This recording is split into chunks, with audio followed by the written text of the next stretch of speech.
കർത്താവിൻ്റെ നാമത്തിൽ ദാനധർമ്മങ്ങൾ ചെയ്ത, ഉപവിപ്രവർത്തനങ്ങൾ ചെയ്ത, സ്നേഹത്തിൻ്റെ നിലവാരം വർദ്ധിപ്പിച്ച, നീ വല്ലാണ്ടങ്ങ് ദൈവപൈതലായി, ദൈവമകളായി, ദൈവമകനായി മാറുന്ന അനുസരിച്ച് കൊണ്ട് കർത്താവിൻ്റെ അവകാശവും ഓഹരിക്കും പാത്രീഭവിക്കുന്ന വലിയ ബലപ്പെടുത്തലാണ് ഉടമ്പടി നടക്കുന്നത്. അതായത് ഉടമ്പടിയിൽ എന്താ ചെയ്യണമെന്ന് വെച്ച് കഴിഞ്ഞാൽ നിന്നെ ബലപ്പെടുത്തും, ദൈവം ബലപ്പെടുത്തും. ഇപ്പം ഗീതാകുമാരി എന്താ ചെയ്തത്? ഭർത്താവ് തളർന്നിട്ടും മനുഷ്യനെ കിടന്നുറങ്ങി, നാളെ മാതാവ് അവിടെ ഉണ്ടാവും ഇൻ്റർവ്യൂവിനെ എന്ന് പറഞ്ഞുകൊണ്ട് ബലപ്പെടുത്തുകയാണ്. ആരെ? അതാണ് ബലമെന്ന് പറയണത്. അങ്ങർക്ക് ഉറങ്ങാൻ പറ്റണില്ല. കാര്യം എന്താ? അങ്ങർക്ക് ബലമില്ല, വൈഫിന് ബലമുണ്ട്.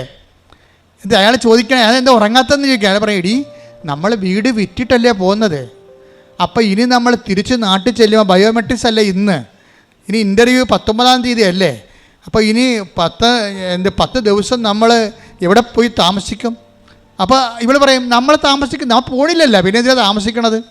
ഇത്തിരി കാശ് കയ്യിലുണ്ട്, ചെറിയ ഹോട്ടൽ വാങ്ങിച്ചിട്ട് എവിടെയെങ്കിലും ഒരു മുറി എടുത്തിട്ട് നമ്മൾ അവിടെ താമസിക്കും, വീട്ടിൽ പോകണില്ല, വീടില്ലല്ലോ, നമുക്ക് വീടില്ലല്ലോ എന്നൊക്കെ സിമ്പിളായിട്ട് പറയണേ. കാരണം വീട്ടിൽ പോകാൻ വീടില്ല, വീട് വിറ്റുപോയില്ലേ. അയാളാണെങ്കിൽ നിങ്ങൾ എടുത്ത് ഇറങ്ങണമെന്ന് പറയുമ്പോൾ ഇവൾ പറയും, ചേട്ടാ ഞങ്ങൾ വരും, ഞങ്ങൾ ഇൻ്റർവ്യൂ പോവുകയാണ്, വന്നിട്ട് ഉടനെ ഇറങ്ങിക്കൊള്ളാം. അപ്പോൾ അത്രയും തിടുക്കത്തിലാണ് അയാൾ നിൽക്കണത്, വീട് എടുത്ത ആൾ നിൽക്കണത്. അപ്പോൾ ഈ മനുഷ്യൻ ചോദിക്കും, ഇടി നമ്മൾ വീട്ടിൽ തിരിച്ചു ചെല്ലുമ്പോഴേ നമുക്ക് വീടില്ലല്ലോ, നീ പണ്ടത്തെ ഓർമ്മയിലാണ് ഇരിക്കണത്. അല്ല എനിക്കറിയാം, എനിക്ക് ഓർമ്മയുണ്ട്, നമുക്ക് വീടില്ല, നമ്മളിപ്പോൾ ഹോട്ടലിൽ താമസിക്കും. പിന്നെ ഇൻ്റർവ്യൂ ഇപ്പോൾ ഇതില്ലേ, ഇത് മാതാവ് ഇത്രയും നാൾ നമ്മൾ മാതാവിൻ്റെ കൂടെ നടന്നതല്ലേ, അപ്പോൾ മാതാവ് ഇതോടുകൂടി നമ്മളെ രക്ഷിക്കുകയാണെന്ന് പറയും. ബലപ്പെടുത്തണം. എന്തൊരു ബലമാണ് ഈ സ്ത്രീക്ക് എന്ന് വെച്ച് കഴിഞ്ഞാൽ, ഭർത്താവിനെ സാധാരണ ഭർത്താക്കന്മാരാണ് ഭാര്യമാരെ ബലപ്പെടുത്തണം അല്ലേ, ഇതങ്ങനെ തിരിച്ച് ബലപ്പെടുത്തുകയാണ്. തിരിച്ച് ബലപ്പെടുത്തിയിട്ട് ഇവൾ പറയുവേ, ഞങ്ങൾക്ക് ജോലിയിലല്ല, ഞങ്ങൾ ഹോട്ടലിൽ ഒരു മുറിയെടുത്ത് അവിടെ താമസിച്ച്, എന്നിട്ട് ഞങ്ങൾക്ക് വഴിയൊന്നും അറിയാൻ പറ്റില്ല, കൽക്കട്ടയില്ലേ, എന്നെ വഴി അറിയാനാണ്, അതുകൊണ്ട് ഞങ്ങൾ ചുമ്മാ ഇറങ്ങി നടക്കും, ഒരു തിട്ടമൊക്കെ വെച്ച് ഇറങ്ങി നടക്കും. ഇറങ്ങി നടന്നിട്ട് കുറച്ചൊക്കെ നടന്നു വെച്ചും നടക്കണ്ട വെച്ചും ഒരു തിട്ടത്തിന് ഓട്ടോറിക്ഷയ്ക്ക് പോകാൻ കാശില്ല, അതുകൊണ്ട് നടക്കുകയാണ് പതിവ്. 10 ദിവസം തികച്ചെടുക്കണ്ടേ, അതുകൊണ്ട് അവിടെ താമസിക്കുകയാണ്. അതായത് ഇത്രയും ഈ 0- നിൽക്കുന്ന ആൾ ജീവിതത്തെ എന്ത് ധൈര്യമായിട്ട്, ഇതാണ് ബലമെന്ന് പറയണത്. എന്നിട്ട് ഞങ്ങൾ നടന്ന് കുറച്ച് ക്ഷീണിക്കുമ്പോൾ തിരിച്ചു നടക്കുമ്പോൾ ഞാൻ തിരിച്ച് വന്നുവെച്ചും എനിക്ക് ജോലി ഉണ്ടല്ലോ. അപ്പോൾ നമ്മളോർക്കും ഇവർക്ക് ജോലി എന്ത് ജോലിയാണ്, കൽക്കട്ട എന്ത് ജോലിയല്ല, അല്ല എനിക്ക് പ്രാർത്ഥിക്കണമല്ലോ എന്നും. അത് നമ്മളെ സാക്ഷി കേൾക്കുമ്പോൾ രസമാണ് എനിക്ക്. അപ്പോൾ ഞങ്ങൾ തിരിച്ചു വരുമ്പോൾ എനിക്ക് ജോലി ഉണ്ടല്ലോ, അയാൾക്ക് ജോലിയില്ല, എനിക്ക് ജോലിയുണ്ട്, എന്താ? അപ്പോൾ നമുക്ക് ഇവർക്ക് എന്ത് ജോലിയാണെന്ന് നമുക്ക് ചിന്തിച്ച് നോക്കുമ്പോൾ അടുത്ത് പറയും എനിക്ക് പ്രാർത്ഥിക്കണമല്ലോ എന്ന്. ഞാൻ 4 മണിക്കൂർ ഒരു ദിവസം പ്രാർത്ഥിക്കും. കാര്യം അതായത് ഞാൻ 4 മണിക്കൂർ ഒരു ദിവസം പ്രാർത്ഥിക്കും. അപ്പോൾ 4 ദിവസം 4 മണിക്കൂർ ഒരു ജോലിയായിട്ട് എടുത്തിരിക്കണം പ്രാർത്ഥന. എന്താ കാര്യം? ദൈവത്തിരുസനെ വ്യാപരിക്കുകയാണ് വിശ്വസിക്കുന്നത്. അപ്പോൾ ഒരു വ്യക്തിയെ ഉടമ്പടി അവൻ്റെ 0- തണുത്ത ഒരു ജീവിത കാലഘട്ടങ്ങളിൽ എങ്ങനെയാണ് ബലം പിടിച്ച് നിർത്തണമെന്ന് നോക്കുക. ഞാൻ ബൈബിൾ ഇങ്ങനെ ഒരാളെ കണ്ടിരിക്കണത്, ഈ ഫെനുവേലിൻ്റെ മകള് അന്നേനെ കണ്ടിരിക്കണം. എനിക്ക് ഇഷ്ടപ്പെട്ടൊരു കഥാപാത്രമാണ്. അതായത് വിശുദ്ധ പുതിയ നിയമേതരമായിട്ടുള്ള ഒരു ആധ്യാത്മിക ഫോളോ ചെയ്യുന്ന, പഴയ നിയമത്തിൻ്റെ സ്പിരിച്വാലിറ്റി ഫോളോ ചെയ്യുന്ന ആളാണ് ഈ ഫെനുവേലിൻ്റെ മകൾ അന്ന. ബയോഡേറ്റ അവളുടേത് മാത്രമേ ബൈബിൾ പറയുന്നുള്ളൂ. പല ആൾക്കാരുടെയും ബയോഡേറ്റ മൊത്തം പറയണില്ല. അന്ന എന്ന് പ്രവാചിയെക്കുറിച്ച് പറയുമ്പോൾ അവളുടെ റെസ്യൂം പറയുന്നുണ്ട്. എന്താണ്? അവൾ ഫനുവേലിൻ്റെ അസർ ഗോത്രത്തിലുള്ളതാണ്, ഫനുവേലിൻ്റെ മകളാണ്, അവളുടെ പേര് അന്നയാണെന്ന് പറയും. ഇത്രയും സുന്ദരമായ രീതിയിൽ ബയോഡേറ്റ പറയുന്ന ഒരു സ്ത്രീ, ഒരു കഥാപാത്രം ബൈബിളിലില്ല. അവൾ അസേർ ഗോത്ര, അവളെ കാണിക്കുമ്പോൾ തന്നെ ലൂക്കായുടെ ക്യാമറ ഇങ്ങനെ ഇവളിലേക്ക് വരുമ്പോൾ ഉടനെ കമൻട്രി പറയും, ഇവൾ അന്ന, ഇവളുടെ ഇരട്ടത്തിരിക്കുകയാണ് 84 വർഷം. ഫനുവേലിന്റെ പുത്രിയും ആശേർ വംശജയുമായ അന്ന എന്നൊരു പ്രവാചികയും അവിടെ ഉണ്ടായിരുന്നു. ഇവൾ കന്യകാപ്രായം മുതൽ 7 വർഷം ഭർത്താവിനോടൊത്ത് ജീവിച്ചു. 84 വയസ്സായ ഈ വിധവ ദേവാലയം വിട്ടുപോകാതെ രാപ്പകൽ ദൈവത്തെ സ്തുതിച്ചുകൊണ്ട് ഉപവാസത്തിലും പ്രാർത്ഥനയിലും കഴിയുകയായിരുന്നു. അതായത് ഓൾഡ് ടെസ്റ്റമെന്റ് സ്പിരിച്വാലിറ്റി എന്തുമാത്രം പവർഫുൾ ആയിരുന്നു എന്ന് അറിയണമെങ്കിൽ അതിൻ്റെ അകത്ത് യേശുവിൻ്റെ ഒരു സാന്നിധ്യം. നമുക്കറിയാമല്ലോ, വചനം ആര് ജീവിച്ചാലും, അത് പഴയ നിയമമായാലും പുതിയ നിയമം ജീവിച്ചാലും യേശുവിൻ്റെ സ്പിരിച്വാലിറ്റി തന്നെ ജീവിക്കണത്. പിന്നെ അഡീഷൻ ഉള്ളതെന്ന് പറയണത് മുഴുവനും കർത്താവിൻ്റെ പുതിയ നിയമ കാലഘട്ടത്തിലേക്കുള്ള ഒരു അഭിഷേക ജനത്തിൻ്റെ ഒരു ദൈവരാജ്യത്തിൻ്റെ ഒരു പൗരൻ്റെ ആധ്യാത്മികതയിലേക്ക് ഇതിനെ കൺവേർട്ട് ചെയ്തിരിക്കുന്ന കുറച്ച് അപ്ഡേഷൻസ് ഈശോ വരുത്തിയിട്ടുണ്ട്. അതിൻ്റെ കൂടെ തന്നെയാണ് കുർബാനയുള്ളത്. അങ്ങനെയാണ് ഇത് പൂർണ്ണമാകുന്നത്. സാന്നിധ്യം, ദൈവത്തിൻ്റെ തനി സാന്നിധ്യം നിത്യതയ്ക്ക് ആഹാരമായി ഈശോ തന്നെ നൽകുന്ന ആ വെളിപാടുകളുടെ പൂർണ്ണതയിലേക്കാണ് ഈ കുർബാനയൊക്കെ വരണത് ശരിക്കും. പക്ഷേ എങ്കിലും ആദ്യകാലങ്ങളിൽ ജീവിച്ച സ്പിരിച്വാലിറ്റി അത്ര മോശമല്ലായിരുന്നു. എന്താ കാര്യം? ഇവളുടെ ലൈഫ് നോക്കിക്കേ. ലുക്ക 2:36 വായിക്കണം. ഇവൾ പറയണത്, ഇവളുടെ പ്രശ്നം അന്ന, അവൾക്ക് എത്ര വയസ്സുണ്ട്? 84 വയസ്സുണ്ട് അല്ലേ? 84 വയസ്സ്. 84 വയസ്സുള്ള ആളുടെ ജീവിതം എന്താ പറയണത്? ഇവൾ താരുണ്യം മുതൽ 12 വയസ്സിലല്ലേ? അപ്പം താരുണ്യം മുതൽ 7 വർഷം, 12 7 19 വർഷമാണ് ഇവൾ കുടുംബത്തിൽ ജീവിച്ചത്. 7ാമത്തെ വർഷം ഭർത്താവ് മരിച്ചുപോയി. പിന്നെ എന്ത് പറ്റി? ബാക്കി 63 64 കൊല്ലം എന്താണ് ചെയ്തത്? 64 കൊല്ലം ഇവൾ എന്ത് ചെയ്ത്? അവൾക്ക് ജോലിയുണ്ട്. അതാണ് ഈ ഗീതാകുമാരിയുടെ സാക്ഷ്യം ഇവിടെ വരണേൻ്റെ കാര്യം. അവൾക്ക് ജോലിയുണ്ട്. എന്താ ജോലി അവളുടെ? 64 കൊല്ലം ഇവൾ ദേവാലയം വിട്ടുപോകാതെ ആ ദൈവത്തിൻ്റെ സാന്നിധ്യം. കർത്താവ് ഗുഡ് ബൈ പറയുമ്പോൾ അവരോട് പറയുന്ന വാക്കിതാണ്, നിങ്ങൾ Jerusalem take the word of God. അപ്പോസ്തല പ്രവർത്തനങ്ങൾ 1:4. അപ്പോസ്തല പ്രവർത്തനം 1:4. അവൻ അവരോടൊപ്പം ഭക്ഷണത്തിനിരിക്കുമ്പോൾ കൽപ്പിച്ചു. അപ്പം അവൻ അവരോടൊപ്പം ഭക്ഷണത്തിരിക്കുമ്പോൾ കൽപ്പിച്ചു, നിങ്ങൾ ജെറുസലേം വിട്ടുപോകരുത്, എന്നിൽ നിന്ന് നിങ്ങൾ കേട്ട പിതാവിന്റെ വാഗ്ദാനം കാത്തിരിക്കുവിൻ. അപ്പോൾ അതായത് എപ്പോഴും നമ്മളിങ്ങനെ ഒരു ഒറ്റപ്പെടുന്ന സാഹചര്യം ജീവിതത്തിൽ ഉണ്ടാകും. അപ്പോൾ ഒറ്റപ്പെടുന്ന സാഹചര്യം എന്ന് പറഞ്ഞാൽ ചിലപ്പോൾ ഒന്നും വർക്കൗട്ട് ചെയ്യത്തില്ല. ഇപ്പോൾ അപ്പോസ്തലന്മാർക്ക് എന്താ സംഭവിച്ചു? യേശു മരിച്ചു, ഉയർത്തെഴുന്നേറ്റു. അതുപോലെ തന്നെ ഈശോയുടെ ഫിസിക്കൽ പ്രസൻസ് അവർക്കില്ല. ഫിസിക്കൽ പ്രസൻസ് ഇല്ല. ഇപ്പോൾ നമ്മുടെ ഭർത്താക്കന്മാർ മരിക്കാം, മക്കൾ മരിക്കാം, ഭാര്യമാർ മരിക്കാം. അതെല്ലാം സ്വാഭാവികമായി ലോകത്ത് സംഭവിക്കാൻ സാധ്യതയുള്ളതാണ്. നിങ്ങളങ്ങനെ സംഭവിക്കത്തില്ല എന്ന് പറഞ്ഞിരുന്നുകൊണ്ട് സന്തോഷത്തോടെ ഇരിക്കുകയാണ്. പക്ഷേ വൺസ് സംഭവിക്കുമ്പോൾ ഉടനെ ഞങ്ങൾ പണം എടുക്കാൻ വരുമ്പോൾ പറയും, എൻ്റെ അച്ഛാ എന്നെയും കൂടി കൊണ്ടുപോയിക്കൊള്ളാൻ പറയും. അവർ വരുവാ? അവരറിയത്തില്ല. അവരങ്ങനെ പറയണതേ ഉള്ളൂ. അപ്പോൾ ഇതിനൊക്കെ ഒരു പ്രീ പ്രിപ്പറേഷൻ എപ്പോഴും നല്ലതാണ്. ദൈവത്തെ ഭർത്താവിനെ മുൻനിർത്തിയ, ഭാര്യയെ മുൻനിർത്തിയ, മക്കളെ മുൻനിർത്തിയല്ല ജീവിതത്തെ കണക്ക് കൂട്ടേണ്ടത്. ദൈവത്തെ മാത്രം മുൻനിർത്തി കണക്കാക്കി കൂട്ടണം. ഇന്നല്ലെങ്കിൽ നാളെ എല്ലാവരും ഗുഡ് ബൈ പറഞ്ഞ് പിരിയാനുള്ള ആൾക്കാരാണ്. അതുകൊണ്ട് തന്നെ ദൈവത്തെക്കാൾ കൂടെ ഇൻവെസ്റ്റ്മെൻറ്റ് ബന്ധങ്ങൾക്ക് കൊടുക്കരുത്. പണി കിട്ടാൻ സാധ്യതയുണ്ട്. മനസ്സിലായില്ലേ? ദൈവത്തെക്കാൾ ഇന്നല്ലെങ്കിൽ നാളെ എല്ലാവരും ഗുഡ് ബൈ പറഞ്ഞ് പിരിയേണ്ടതാണ്. അതുകൊണ്ട് തന്നെ നമ്മളത് ടേക്ക് ഫോർ ഗ്രാൻഡഡ് നേരത്തെ മനസ്സിൽ വിചാരിച്ചേക്കണം. അതുകൊണ്ടാണ് ഈശോ പറഞ്ഞത്, എന്നേക്കാൾ ഉപരി ഭർത്താവിനെയോ ഭാര്യയോ മക്കളെയോ വസ്തുവകളെ സ്നേഹിക്കുന്നവൻ എനിക്ക് യോഗ്യനല്ല. Take the word of God. ശ്രുതിക്കട്ടെ hallelujah, hallelujah, hallelujah, hallelujah, hallelujah. യേശുവേ നന്ദി, യേശുവേ ആരാധന. മത്തായി 14:26. മത്തായി 14:26. സ്വന്തം പിതാവിനെയും മാതാവിനെയും ഭാര്യയെയും മക്കളെയും സഹോദരന്മാരെയും സഹോദരിമാരെയും എന്നല്ല സ്വജീവനെ തന്നെയും വെറുക്കാതെ എന്റെ അടുത്ത് വരുന്ന ആർക്കും എന്റെ ശിഷ്യനായിരിക്കുവാൻ സാധിക്കുകയില്ല. യോഗ്യമില്ലെന്നാണ്. അതായത് ഇതിൻ്റെ അകത്ത് നമുക്കൊന്ന് അൾട്ടിമേറ്റം എന്ന് പറഞ്ഞാൽ ഇത്തിരി കാർക്കശ്യമാണ് സംഭവം. ക്രിസ്തു ഇതിനേക്കാളെല്ലാം വലുതാണെന്നുള്ളതിൻ്റെ അത് നമ്മൾ തന്നെ അത് ദൈവത്തിന് മനസ്സിലാകണം. നമ്മൾ അങ്ങനെ ഒരു നിലവാരത്തിൽ എത്തിയിട്ടുണ്ട്, ഒരു ഡിറ്റാച്ച്മെൻറ്റിൽ എത്തിയിട്ടുണ്ടെന്ന്. ഇപ്പോൾ ഇവളുടെ പ്രശ്നം അത് തന്നെയാണല്ലോ. അതായത് ഇവൾ ആര് പറഞ്ഞാലും കേൾക്കത്തില്ല. എന്താ കാര്യം? അതിനേക്കാളെല്ലാം വലുതാണ് എൻ്റെ ദൈവം. വിഷയം. അതുകൊണ്ടാണ് എന്തെല്ലാം പറഞ്ഞാലും കളിയാക്കിയാലും ആക്ഷേപിച്ചാലും വഴക്കിട്ടാലും ഒന്നും അവൾ ഫീൽ ചെയ്യത്തില്ല. എന്താ കാര്യം? ഇവൾ ചെയ്യുന്ന ഇവൾ അത്രയും കർത്താവുമായിട്ട് അറ്റാച്ച്ഡ് ആണ്. അതുകൊണ്ടാണ് ഇവൾക്ക് പ്രത്യാശ ലഭിക്കുന്നതിൻ്റെ കാരണം. ഭർത്താവിനെ പോലും പ്രത്യാശയിൽ ഇങ്ങനെ ബലപ്പെടുത്തി നിർത്തിക്കൊണ്ടിരിക്കുന്ന ഇയാൾ. അതായത് ഈ ആധ്യാത്മിക ഈ ഉടമ്പടി ഉണ്ടാകുന്നൊരു ഗുണം അതാണ്. ഉടമ്പടി സത്യസന്ധമായിട്ടാണ് നിങ്ങൾ ചെയ്യണമെങ്കിൽ അതിലുപയോഗിക്കേണ്ട ഒരു സൊല്യൂഷൻ ലവ് ഓഫ് ഗോഡാണ്. ഇപ്പോൾ എന്താ പ്രശ്നം വെച്ച് കഴിഞ്ഞാൽ നമുക്ക് ചില അനുഗ്രഹങ്ങൾ ലഭിക്കാൻ വേണ്ടി തൽക്കാലത്തേക്ക് ദൈവമായിട്ടൊരു ചരഞ്ഞ സ്നേഹം ഉണ്ടാക്കിയെടുക്കും നിങ്ങൾ. ഞാൻ അത് അങ്ങനെ വിളിക്കാൻ ആഗ്രഹിക്കുന്നത്. ചരഞ്ഞതെന്നൊക്കെ പറഞ്ഞത് പല വലിയപ്പന്മാർ പറഞ്ഞ മലയാളമാണ്. വെച്ച് കഴിഞ്ഞാൽ അതായത് നമ്മൾക്ക് തൽക്കാലത്തേക്ക് ഒരു ആനുകൂല്യം നേടിയെടുക്കാൻ വേണ്ടി ദൈവത്തോട് നമ്മൾ കാണിക്കുന്ന ഒരു സ്നേഹമാണ്. അവിടെ എവിടെയെങ്കിലും നമ്മളെ പ്രതീക്ഷയ്ക്കൊത്ത് നമ്മുടെ അനുഗ്രഹം കിട്ടുന്നില്ല എന്നുണ്ടെങ്കിൽ ശരിക്കും നിങ്ങളുടെ തനി നിറം നിങ്ങളെ പുറത്തെടുക്കും.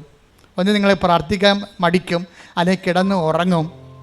മനസ്സിലായില്ലേ? അതുപോലെ തന്നെ നിങ്ങളെ ഉടമ്പടി പ്രാർത്ഥനയുടെ സമയം തെറ്റിക്കും, അല്ലെങ്കിൽ പ്രേക്ഷിത പ്രവർത്തനം തെറ്റിക്കും. അങ്ങനെ ഒത്തിരിയേറെ, അതായത് നിങ്ങൾ പ്രാധാന്യം കൊടുക്കുന്നത് ദൈവത്തിനല്ലെന്ന് ദൈവം തന്നെ നിങ്ങളെ കൊണ്ട് പറയിപ്പിക്കും. അത് ഈ മൂക്ക് കൊണ്ട് ഇങ്ങനെ ഇമ്മറ ഇക്ര എന്നൊക്കെ വരപ്പിക്കും. നമ്മൾ അഭ്യാസം കാണിച്ചാൽ അപ്പം വരപ്പിക്കും സാധനം. കാരണം ദൈവത്തിനറിയാം ഇത് ചുമ്മാ. ഇപ്പം ചില പിള്ളേർ കണ്ടില്ലേ, പിള്ളേർ കാണുമ്പോൾ ഇപ്പോൾ നമ്മൾ പഠിക്കൽ അപ്പന്മാരെത്തുമ്പോൾ തന്നെ അമ്മയുടെ മടി ഇരുന്ന കുഞ്ഞുങ്ങളായിരിക്കും അവിടെ ഷഡ്ഡി പോലും ഇല്ലാതെ ഓടി അപ്പാന്നും പറഞ്ഞ് ഓടിച്ചെല്ലും കുഞ്ഞുങ്ങൾ 2 വയസ്സുള്ള. ഞാൻ എപ്പോഴും പറയുന്ന ഒരു ഉദാഹരണമാണത്. അപ്പോൾ അപ്പനും പറഞ്ഞാൽ പൊട്ടനാണല്ല. അപ്പം പറയും എൻ്റെ കുഞ്ഞ് അമ്മയുടെ മടി ഇരുന്നിട്ട് പോലും എന്നെ കണ്ടപ്പോൾ ഓടി വന്നല്ല എന്ന് ഓർക്കും. അതിൽ ഓടി സിംഗിൾ വാടാകുമ്പോൾ ഈ സാധനത്തിൽ പൊക്കിയെടുത്ത് താഴെ വെക്കും. പിന്നെ കാണത്തില്ല. ഇതിനാ എന്താ കാര്യം? അപ്പൻ്റെ കയ്യിൽ നിന്ന് ഓറഞ്ച് അടിച്ചുകൊണ്ട് അവൻ പോയി. അതാണ് അവൻ ആ ഓറഞ്ച് കണ്ടിട്ട് തുള്ളണതാണ് ശരിക്കും പറഞ്ഞാൽ. അപ്പനോട് സ്നേഹം ഉണ്ടായിട്ടൊന്നുമല്ല. ഇത് ദൈവത്തിനറിയാം. ഈ IELTS വേണ്ടിയും കാനഡ PR വേണ്ടിയാണ് തുള്ളണമെന്ന് അറിയാം. ഈ ദൈവത്തിൻ്റെ ഐഡിയ മാറ്റിയെടുക്കണം നിങ്ങൾ. പറഞ്ഞാൽ മനസ്സിലായില്ലേ? ഇപ്പം മനസ്സിലായില്ലേ? പച്ച മലയാളത്തിൽ മനസ്സിലായില്ലേ? ദൈവത്തിന് നിങ്ങളെക്കുറിച്ച് അസസ്മെൻ്റ് ഉണ്ട്. ഇത് മാറ്റിയെടുക്കണം. എന്നിട്ട് ദൈവത്തിനോട് പറയണം, എനിക്ക് നീയാണ് വലുത്. എൻ്റെ ജോലിയേക്കാളും എൻ്റെ ജീവനേക്കാൾ വലുത് നീയാണ് എന്ന് പറഞ്ഞ് എൻ്റെ ദൈവമേ, എന്റെ ദൈവമേ, എന്റെ ജോലിയേക്കാൾ ജീവനേക്കാൾ എനിക്ക് നീയാണ് വലുത്. നിനക്ക് വേണ്ടി ജീവിക്കാൻ പരീക്ഷണ കാലഘട്ടത്തിൽ നിന്റെ ഉടമ്പടിയോട് വിശ്വസ്തത പാലിക്കാൻ എന്നെ ഉപരി അഭിഷേകം ചെയ്യണം.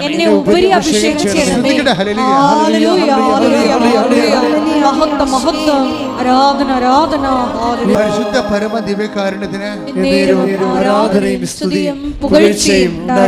അപ്പൊ ഈ 63 കൊല്ലം ഇവൾക്ക് ഭർത്താവില്ലാതെ വിധവയായി ഒറ്റക്ക് താമസിക്കുകയാണ്. ഈ വിധവയുടെ സ്പിരിച്വാലിറ്റി, ആധ്യാത്മിക ബന്ധങ്ങളെ കുറിച്ച് പറയണത് എന്താണെന്നറിയാവോ? എന്താ പറഞ്ഞിരിക്കണത്? അവൾ ദേവാലയം വിട്ടുപോകാതെ, പിന്നെ എന്ത് ചെയ്ത് കർത്താവിൻ്റെ സാന്നിധ്യം, പ്രാർത്ഥനാ ജീവിതം വിട്ടുപോകാതെ. ഭർത്താവില്ല, പിന്നെ എന്താ പറയണത്? 2:36-37 എന്താ പറയണത്? ലുക്ക ദേവാലയം വിട്ടുപോകാതെ, പിന്നെ എന്താ പറയണത്? വായിച്ചോളൂ. രാപകൽ ദൈവത്തെ സ്തുതിച്ചുകൊണ്ട് ഉപവാസത്തിലും പ്രാർത്ഥനയിലും കഴിയുകയായിരുന്നു. എത്ര കാര്യങ്ങളായിരിക്കേ. ദേവാലയം വിട്ടുപോകാതെ, പിന്നെ എന്ത് ചെയ്ത്? രാപകൽ, പിന്നെ എന്ത് ഏറ്റു പറഞ്ഞ ദൈവത്തെ സ്തുതിച്ചുകൊണ്ട്. അപ്പൊ എന്തിനാണ് ദൈവത്തെ സ്തുതിച്ചത് ഇവള്? അതാണ് വിഷയം. എന്തിനാണ് ഇവള് സ്തുതിച്ചത്? ഭർത്താവിനെ നേരത്തെ വിളിച്ചതിനാണ് ആസ്വദിച്ചത്. അതാ മക്കളാരെയും കൊടുക്കാഞ്ഞുകൊണ്ടാണ് ആസ്വദിച്ചത്. ഇവർക്ക് എന്താ ദൈവം കൊടുത്തത്? മക്കളെ കൊടുത്തില്ല. ഇപ്പം ചില ആൾക്കാർ മക്കളെ കൊടുത്തില്ലെന്നും പറഞ്ഞുകൊണ്ട് ഞാൻ എന്നാത്തിനാണ് പള്ളിയിൽ പോകാത്തത്, പള്ളിയിൽ പോണത്, എനിക്ക് ദൈവം മക്കളെ തന്നില്ല, എനിക്ക് ദൈവം ചെറുക്കനെ തന്നില്ല, എനിക്ക് ദൈവം പെണ്ണിനെ തന്നില്ല എന്ന് പറഞ്ഞുകൊണ്ട് എത്രയോ പേരാണ്. എന്നിട്ട് ദൈവത്തോടെ എന്തിനാണ് ഈ മത്സരം കാണിക്കണത്? കാണിക്കണത് എന്താ? ഒരു കാര്യമൊന്നുമില്ല. കാര്യം നിനക്ക് എന്തെങ്കിലും ഇല്ല എങ്കിൽ അത് ദൈവത്തിൻ്റെ പ്രസൻസിൻ്റെ സ്ഥലമാണത്. ഇപ്പം നമുക്ക് എപ്പോഴും ചിന്തിക്കണം നിങ്ങളെ, അത് നിനക്ക് എന്തെങ്കിലും ഇല്ല എങ്കിൽ നിനക്ക് ഇല്ല എന്നല്ല എൻ്റെ അർത്ഥം, ദൈവത്തിൻ്റെ ഉണ്ട് എന്ന് പറയുന്ന സ്ഥലമാണത്. ഇപ്പം ഞാൻ എപ്പോഴും എൻ്റെ കൂട്ടുകാരൻ അച്ഛൻ്റെ ജൂബിലിയാണ്, ഡിസംബർ 27-ാം തീയതി. അദ്ദേഹം ഇവിടെ ജൂബിലിക്ക് കുർബാന ഇല്ലുന്നുണ്ട്. കഴിഞ്ഞ പോലെ ഞാൻ പറഞ്ഞതാണ്. അപ്പോൾ അദ്ദേഹം ഈ അടുത്തത് പള്ളിയിൽ താമസിക്കുന്നുണ്ട്, ഫാദർ ജോസഫ് കിഴങ്ങാടൻ. അപ്പോൾ ഞങ്ങൾ ഒരുമിച്ചാണ് അവിടെ, കോട്ടയം രൂപതക്കാരനാണ്. ഞങ്ങൾ ഒരുമിച്ചാണ് അവിടെ താമസിച്ചിരുന്നത്, മേജർ സെമിനാരിൽ. അപ്പോൾ പുള്ളി അധ്വാനബാഹുവാണ്. അപ്പം എനിക്ക് രാത്രി 2 മണിക്ക് ഭക്ഷണം കഴിച്ചിട്ട് ഒന്ന് ചെറിയതായിട്ട് സിയസ്തയ്ക്ക് വരും, ചെറിയ ഉറക്കത്തിന് വരുമ്പോൾ ഞാൻ നേരത്തെ ഇങ്ങോട്ട് പോരും. അപ്പോൾ ഇഴങ്ങാണ് 1/2 മണിക്കൂർ കഴിഞ്ഞാൽ വരത്തുള്ളൂ. വരുമ്പോൾ എടാ ഓപ്പേ കിടന്നല്ലേ. അപ്പോൾ നോക്കുമ്പോൾ അപ്പോൾ എനിക്ക് ഒരു കീറിയ ബനിയനൊക്കെ ഇട്ട് നെഞ്ചും കൊട്ടത് പുറത്ത് കാണാം, ബനിയനും കാണാൻ പറ്റും, നെഞ്ചും കാണാൻ പറ്റും. അപ്പോൾ പറഞ്ഞു എടാ ഓപ്പേ ആരോഗ്യമില്ലാത്തതിന് യൗവനമില്ലടാന്ന് പറയും. പുള്ളി പറയുന്ന ഡയലോഗാണ്, എനിക്ക് ഭയങ്കര ഇഷ്ടമാണ് പുള്ളിയെ. അപ്പോൾ ആരോഗ്യമില്ലാത്ത യൗവനമില്ലടാന്ന് പറയും. പുള്ളി എന്നിട്ട് മസിലേക്ക് അടക്കി എൻ്റെ അടുത്ത് ഇങ്ങനെ. പുള്ളിക്ക് നല്ല ആരോഗ്യമാണ്. അപ്പോൾ ഞാൻ കർത്താവിനോട് പറയും, കർത്താവേ എനിക്ക് ആരോഗ്യം ഉണ്ടായിട്ട് വലിയ കാര്യമൊന്നുമില്ല, എനിക്ക് ഒരു കൊല്ലം അച്ഛനായാൽ മതി. ഞാൻ രാത്രിയാകുമ്പോൾ എനിക്ക് ശരിക്കും ഞാൻ കിഴങ്ങാടിനോട് സന്തോഷത്തെ സംസാരിക്കുമെങ്കിലും എനിക്ക് ഉള്ളിൽ സങ്കടം വരും. എന്ന് വെച്ച് കഴിഞ്ഞാൽ ആരോഗ്യമില്ല, ഇപ്പോഴും വലിവ് വന്നുകൊണ്ടിരിക്കും, വലിവും ക്ഷീണമൊക്കെ വരും, എപ്പോഴും വരും, മിക്കവാറും ആശുപത്രിയിലൊക്കെ പോകും. അപ്പോൾ ഞാൻ രാത്രി എൻ്റെ സെക്കൻഡ് ഇയറിൽ ഞാൻ രാത്രി ഒരു 2 മണിയാകുമ്പോഴൊക്കെ എഴുന്നേൽക്കുമ്പോൾ അവിടെ കോറിഡോറിൽ പോയി നിൽക്കും. അപ്പോൾ പെരിയാർ കാണാൻ പറ്റും. അപ്പോൾ ഞാൻ പെരിയാർ നോക്കി നിലാവത്ത് ട്രെയിൻ വരണ വരെ പ്രാർത്ഥിക്കും 3 മണി വരെ.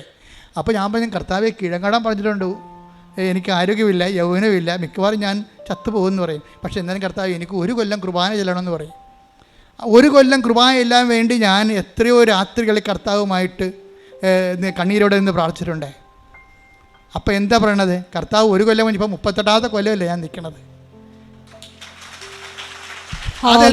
അതെന്താ പ്രശ്നം വെച്ച് കഴിഞ്ഞാൽ അന്ന് എനിക്കില്ലാഞ്ഞ എന്താണ്, ആരോഗ്യം. അപ്പോൾ ആരോഗ്യമില്ലാത്ത സ്ഥലത്ത് എന്ത് ചെയ്ത് കർത്താവ് പറഞ്ഞു, നിൻ്റെ ആരോഗ്യം ഞാനാണ് നിൻ്റെ ബലം. അപ്പം നിൻ്റെ ആരോഗ്യം ഞാനായി നിൽക്കുമ്പോൾ നീ എന്ത് ചെയ്യണതെല്ലാം എൻ്റെ ബലത്തിലാണ് നീ ചെയ്യണത്. എൻ്റെ ദൈവത്തിനെ ഓർക്കണം, നിനക്ക് ഭർത്താവില്ലെങ്കിൽ ആ സ്ഥലം കർത്താവിൻ്റെതാണ്, നിനക്ക് ഭാര്യ ഇല്ലെങ്കിൽ ആ സ്ഥലം കർത്താവിൻ്റെതാണ്, മക്കളില്ലെങ്കിൽ ആ 2-3 സ്ഥലത്തും കർത്താവ് തന്നെയാണ് ഉള്ളത്. കൈയടിക്കട്ടെ, ശ്രുതിക്കട്ടെ, ഹല്ലേലൂയ.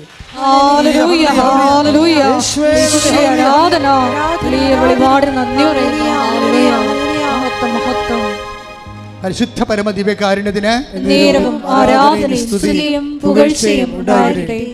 അതായത് ഇത് തന്നെയാണ് ഈ അന്നയുടെ പ്രശ്നം. അന്ന താരുണ്യം മുതൽ 12 വയസ്സ് മുതൽ 7 വർഷം വരെ ഭർത്താവിൻ്റെ കൂടെ ജീവിച്ചു. പിന്നെ ഭർത്താവ് മരിച്ചു. അവൾ പിന്നെ എന്ത് ചെയ്തേ, ഭർത്താവിൻ്റെ സ്ഥാനത്ത് കർത്താവിനെ വെച്ചു. അത് നിസ്സാരമല്ല. ശരിക്കും പറഞ്ഞാൽ ഞാനിപ്പോൾ ഭംഗിവാക്ക് പറഞ്ഞതല്ല, കർത്താവിൻ്റെ വെളിപ്പാട് അങ്ങനെയാണ്. അതായത് ഇപ്പോൾ 54:9 വായിക്കുമ്പോൾ ഐസയായില്ല, take the word of God. യേശയ്യ 54:5 നിന്റെ സൃഷ്ടാവാണ് നിന്റെ ഭർത്താവ്. Praise the Lord. എന്ന് പറഞ്ഞ നിന്റെ സൃഷ്ടാവാണ് നിന്റെ ഭർത്താവ്, സൈന്യങ്ങളുടെ കർത്താവ് എന്നാണ് അവിടുത്തെ നാമം. അതായത് ചില വിധവകൾ വന്ന് എന്നോട് പറഞ്ഞിട്ടുള്ള വചനമാണിത്. എന്താണ്, ഞാൻ വീണ്ടും ചെറുപ്പക്കാരികളായ വിധവകളോട് ചില സമയത്ത് ഞാൻ മക്കളെ ഇനി കല്യാണം കഴിക്കുന്നതിൽ കുഴപ്പമില്ലല്ലോ എന്ന് പറയുമ്പോൾ ഉടനെ ചിലരെന്നോട് പറയും, അച്ഛാ ഐസയ്യ 54:5.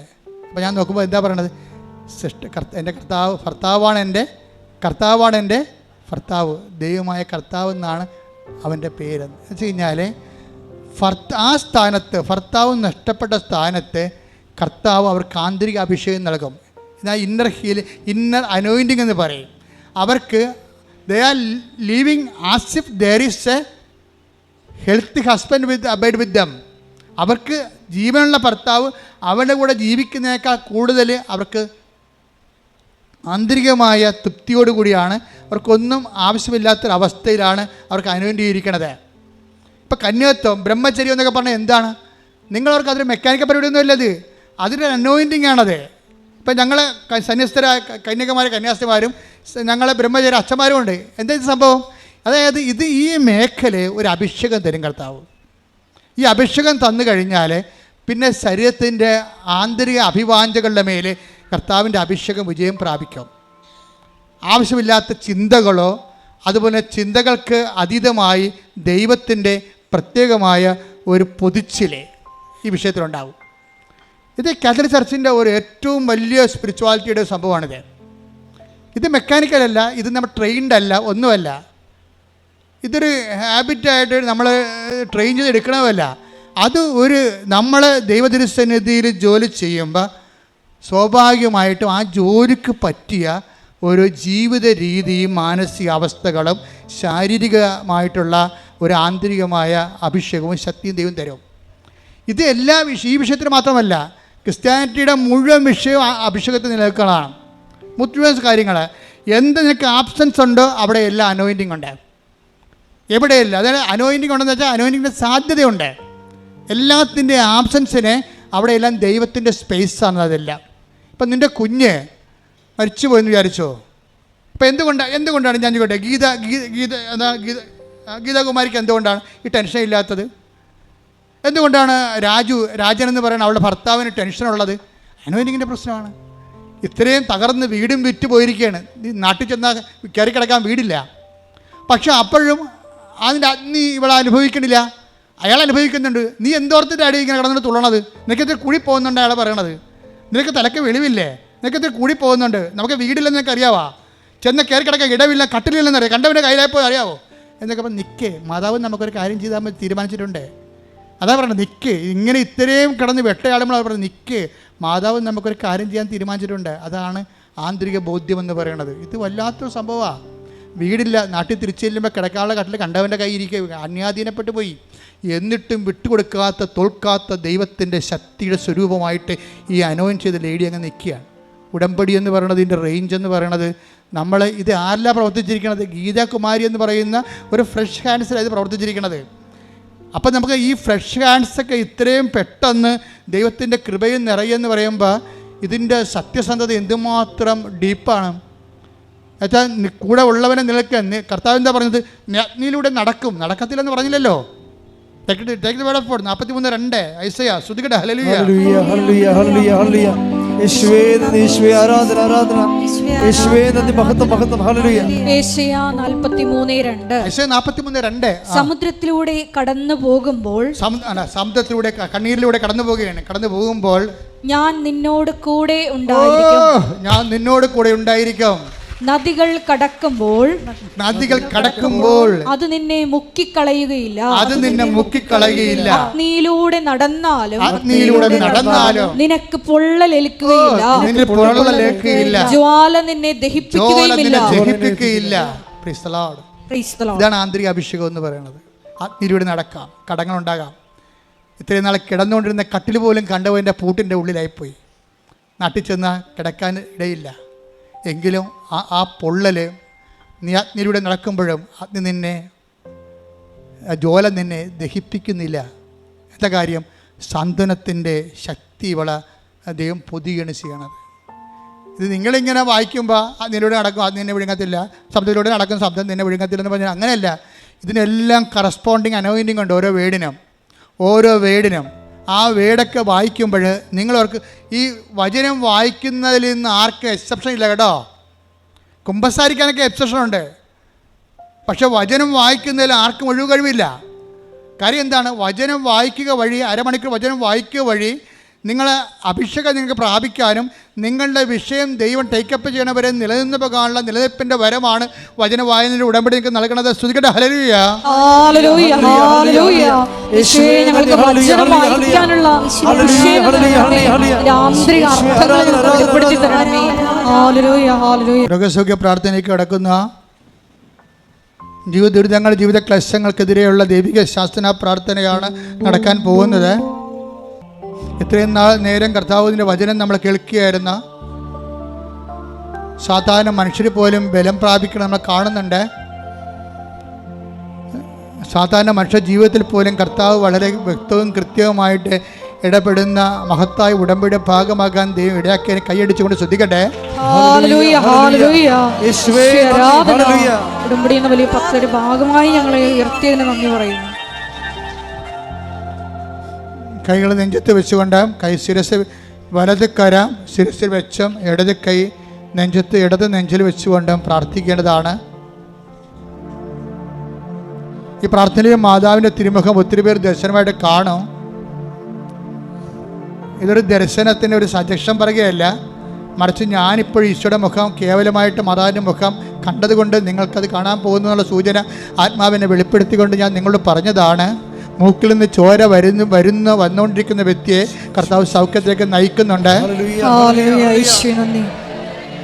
കണ്ണിനെ എപ്പോഴും ഇടക്കിടക്ക് കൂളിംഗ് ഗ്ലാസ് വെക്കുകയും കരുകരിക്കുകയും കാഴ്ച മങ്ങുകയും ചെയ്ത മക്കളെ കർത്താവ് സുഖപ്പെടുത്തിക്കൊണ്ടിരിക്കുന്നുണ്ട്.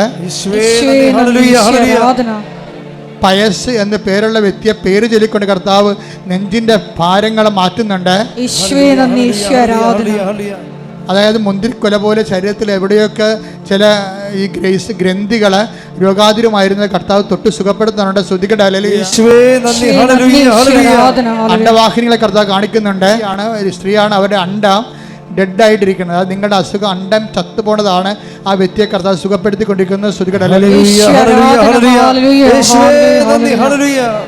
ശിരസിൽ കൈവച്ചുകൊണ്ട് സ്തുതിക്കട്ടെ, ഇടിമുഴക്കം പോലെ സ്തുതിക്കട്ടെ. Hallelujah, hallelujah, hallelujah, hallelujah. മഹത്വം, മഹത്വം, ആരാധന, ആരാധന. ഹല്ലേലൂയ. വയറ്റിൽ നീരുള്ളവര് നീര് അതുപോലെ വയറിൻ്റെ താഴെയല്ല മേൽ വയറിലാണ് നീര് കാണുന്നത്. വയറ്റിൽ നീരുള്ളവരെ കർത്താവിൻ്റെ തിരുമുറിവാർന്ന വലതുകരം സ്പർശിച്ചുകൊണ്ട് ഇടിമുഴക്കം പോലെ അവർ സ്തുതിക്കട്ടെ. അപ്പോഴവർ സൗഖ്യപ്പെടുന്നത് കർത്താവിൻ്റെ തിരുമല സാക്ഷ്യത്തിൽ. യേശുവേ നന്ദി. Hallelujah, hallelujah, hallelujah, hallelujah, hallelujah, hallelujah.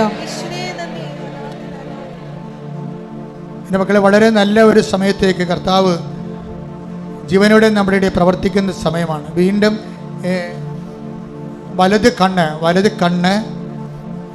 അത് കാഴ്ചയില്ല. ശരിക്കും പറഞ്ഞാൽ അത് കാഴ്ച മങ്ങുകയും ചെയ്തിരിക്കുന്നത് ആ കണ്ണിനെ കർത്താവ് സ്പർശിച്ച് സൗഖ്യത്തിലേക്ക് നയിച്ചു.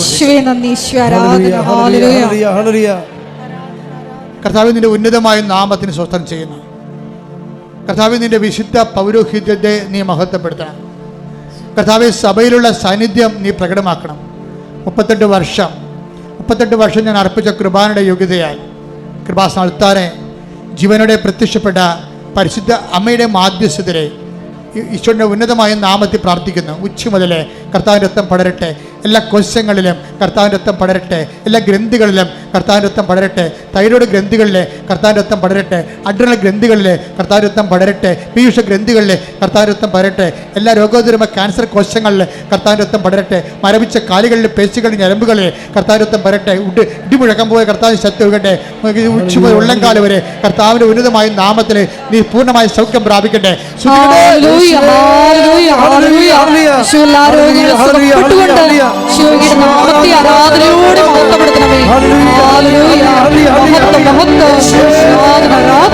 വിശുദ്ധ പരമ ദിവ്യകാരുണ്യത്തിന് മക്കളെ, കുരുക്കളുള്ളവർക്ക് വേണ്ടി പ്രാർത്ഥിക്കാം. ശരീരത്തിലെ കുരുക്കളുള്ളവരെ ഇടയ്ക്കൊക്കെ വേദനിക്കുന്ന ഒറ്റ ഊളച്ച കുരുക്കൾ ഇങ്ങനെ വന്ന് പൊന്തിട്ട് വല്ലാത്ത വേദന തോന്നും. കുറച്ച് കഴിയുമ്പോൾ ചൊട്ടിപ്പോകും. ശരീരം ആസകലം മുതുകിലൊക്കെ കുരുക്കളുള്ളവർ, ചൂടിൻ്റെ അല്ലാത്ത കുരുക്കളുള്ളവർ, ചൂട് കുരുക്കളുള്ളവർ, ശരീരം അഴുകുന്ന പോലെയുള്ള അസുഖമുള്ളവർ, തൊലി ഞെറിഞ്ഞു വരുന്ന അസുഖമുള്ളവർ, സോറിയാസിസിൻ്റെ അസുഖമുള്ളവർ, കർത്താവെ നിന്റെ ഉന്നതമായ നാമത്തിൽ തിരുമുറിവാർന്ന വലതുകരം, അണപ്പെടുതാർന്ന അത്ഭുതകരം കർത്താവെ ത്വക്ക് രോഗികളെ സ്പർശിക്കണമേ. എല്ലാ കോശങ്ങളിലും പേശികളിലും ത്വക്കുകളുടെ മാരക രോഗങ്ങൾ യേശു ക്രിസ്തുവിന്റെ നാമത്തിൽ മാറിപ്പോകട്ടെ.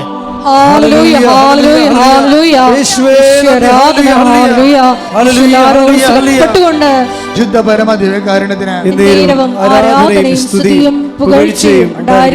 എന്റെ മക്കളെ, സ്രാവരോഗികൾക്ക് വേണ്ടി പ്രാർത്ഥിക്കാൻ ഈശോ ആവശ്യപ്പെടുന്ന സ്രാവരോഗങ്ങൾ പലതരമുണ്ട്. ഇപ്പോൾ ഇവിടെ കാണിക്കുന്നത് വയറ്റിൽ നിന്ന് കൺട്രോളില്ലാതെ പോകുന്നവരെ കുറിച്ചാണ്. പക്ഷെ അതേസമയം തന്നെ നമുക്ക് ഈ കണ്ണീര് വല്ലാതെ എപ്പോഴും കരയണ രീതിയിൽ കണ്ണീര് വരുന്നുണ്ട്. കണ്ണീരില്ലാത്ത ആൾക്കാരുണ്ട്. ചില കണ്ണിന് വർഷങ്ങളായിട്ട് കരയാത്തവരും കണ്ണീരില്ലാത്തവരുണ്ട്. ചെവിയിൽ നിന്ന് പഴുപ്പ് വരുന്നവരുണ്ട്. എപ്പോഴും നോള വൈന്ന് തുപ്പൽ ഒഴുകി വരുന്നവരുണ്ട്.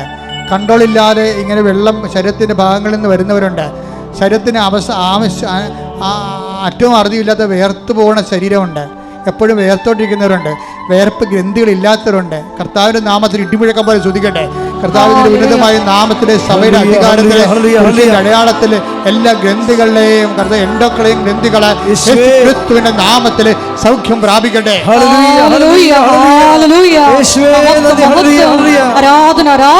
പരമ ദിവ്യകാരുണ്യത്തിന്